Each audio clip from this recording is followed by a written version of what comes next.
Alright, old miss. That was Key Glock. Bad. That was Ball. My guest just arrived. My special guest just arrived, Trey Moore. Trey, how you feel right now? I'm good. How are you? I'm pretty good. I'm glad you came to, join me this morning. I'm glad you, actually got up. Thank you for having me. It'd be a little too early for a lot of people. But I appreciate it. I really do. Thanks for having me. I kind of gave the fans a little backdrop of you, but I want to give them a little more. Like I told them, you came from Carson Wiseman University. Carson Newman. Yeah. That's my apologies. Carson Newman University. You're a freshman there? I'm a freshman. You're a freshman. And you here because we want to talk, majority about your business aspect on life and really the two foundations you have that you started.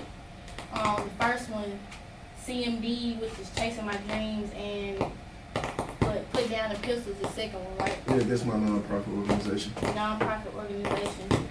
Tell me a little bit background of both of those, if you don't mind. CMD came about, I think I was a freshman in high school. We had work study jobs, and I had always watched close friend of mine, Will Barton, and watched him. He got his own brand, PTF, Protect the Family, and it was basically just something that he put together where he can use himself as like an outlet for his family and close friends to help them become successful. And I want to model my brand after his. So I mean, that's what you get with CMD.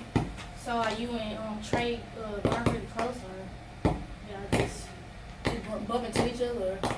I mean, we became close when he was playing basketball at the University of Memphis, and it's been history since then. He always been like a mentor to me, big brother that I never had type of person. That's good to hear. So where did you get the business mindset, and when did you begin to pursue that mindset? When I was young, I always had the mindset that I didn't really want to work for anybody. I didn't want to wake up every day at 9 o'clock, get off at 5 for the rest of my life. So I mean, it started at a young age, and then as I got older, I started actually putting it into action with all the different things I have going for myself.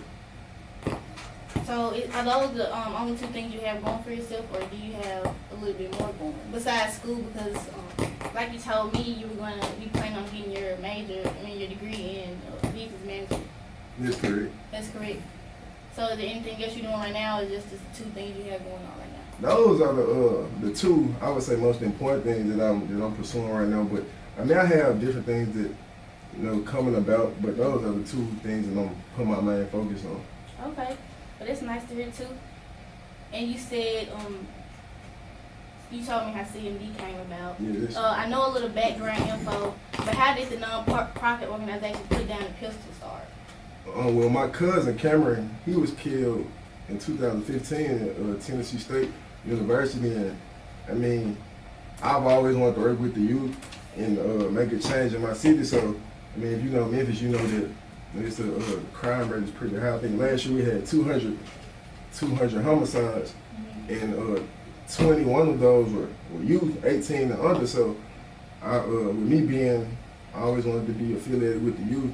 I thought that was one that I could put together, and I mean, his death motivated me, to make a change in my city. So that's how it came about. I definitely let the audience know about Put Down the Pistol before you came, and I let them know about how the city is. The youth is kind of confused, and they not always directed into the right direction. So yeah.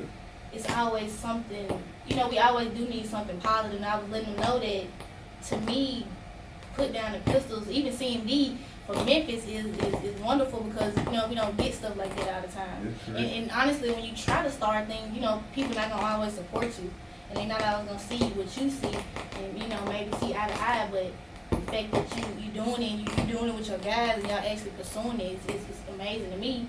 I can't lie. So with it being you and your friends, what's you guys' biggest struggle with starting things like that? Is it the hate, or is it more motivation? It's more motivation to us. I mean, just seeing the progress that we need in the city. that's the biggest motivation for us, and actually wanting to be the one to change it. That's that's the biggest struggle and biggest motivation for us, because not everyone gonna agree with what you're doing, whether it's good or bad. Somebody somebody gonna have something to say. So I mean, that's the biggest struggle. But we mostly motivated, so we don't really let the naysayers and doubters get to us. That's extremely positive. And I'm gonna keep going back to the fact that our city does not give that much positivity, and the fact that we need that. And you only, how old are you? 18? I'm 18. Correct. So with you only being 18, still being a teenager, you are still youth. And the fact that you're trying to contribute to the youth is kind of, you don't see that every single day. You see that every now and then. And even older people who try to do it, they get pushed off. But the fact that you guys are young guys and you guys are actually pushing it, pursuing it, is amazing. I honestly hope you guys keep going, because that's, I appreciate it's gonna put you guys in a wonderful position. Look, you're just 18, you ain't even graduated college, so you definitely gonna put yourself in a great position. Yeah, you're right. I really want to know what you want to hear. I can play whatever you want to hear the rest of the hour. We can get some requests in. Before we go to the break, I want to know what you want to hear, Trey. I got you. Anything clean, I got you. After this commercial, Trey request is coming up. Okay, I think I want to hear.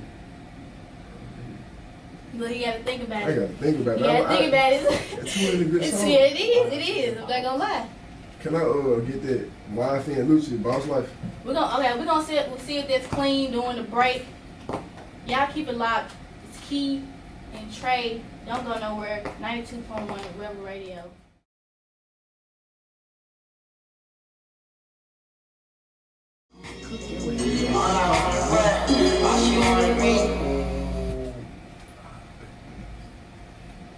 Alright, Miss, that was Kodak Black, 6 Cent. Shout out to Queen, she requested that. Old teammate, old friend since about 12 years old, 11 years old. Out there in East Kentucky showing out. We still here with Trey Moore. Trey, how you feel? Still good? Yeah, I'm good. I'm 45 minutes into the hour. We still got 15 more minutes. We might go over the hour because it really don't matter. I don't think anybody's after me. And I have a couple more questions for Trey before he leaves. And like I said, I appreciate him coming through. It mean a lot to me. The experience, just talking to you. Period. It's experience, and like to sit down and talk and actually, see what people thinking and knowing.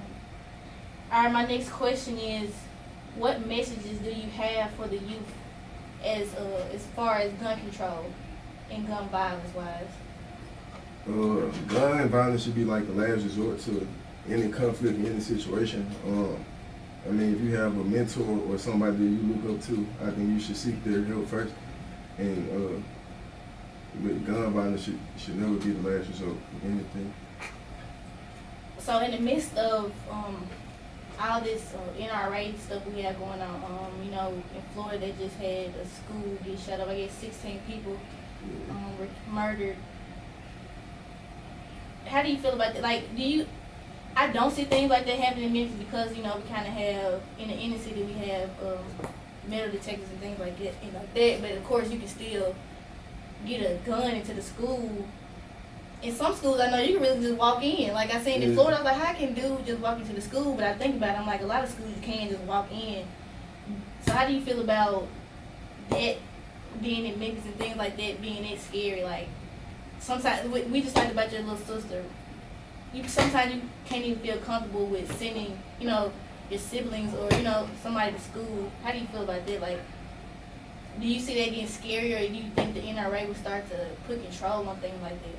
I mean, I pray that they put control over it, but it is scary knowing that I have a little sister, 6 years old, and she has to go to school every day. We live by this shit. If you got money, you far, you gonna catch it. When the whole team rich.